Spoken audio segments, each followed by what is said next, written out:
আসসালামু আলাইকুম গাইস, আপনারা এখন দেখবেন যে কভার লাগানো হচ্ছে বই। কভার থেকে কিভাবে বই কাটিং করা হয় আপনারা সব দেখবেন। এখান থেকে দেখছেন গ্লু আসছে, মানে আঠা, আর এটা হচ্ছে এখান থেকে কভার লাগিয়ে দিচ্ছে মেশিনের সাহায্যে।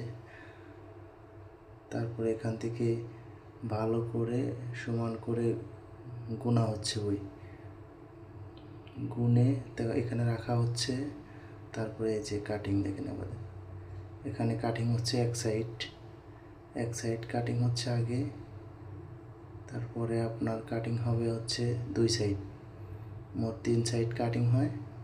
আগে এক সাইড কাটিং হচ্ছে, এই যে দেখেন এটা এক সাইড কাটিং হচ্ছে।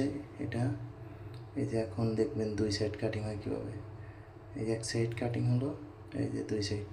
এখন বই ক্লিয়ার আর কি। এই বই আপনি এখন ছাত্ররা পড়তে পারবে, ছাত্রদের কাছে এখন চলে যাবে। আমরা আরও প্যাকেজিং করে ছাত্রদের কাছে পাঠিয়ে দেব। এভাবেই এরকম নতুন নতুন ভিডিও পেতে আমার সাথেই থাকুন। ধন্যবাদ সবাইকে।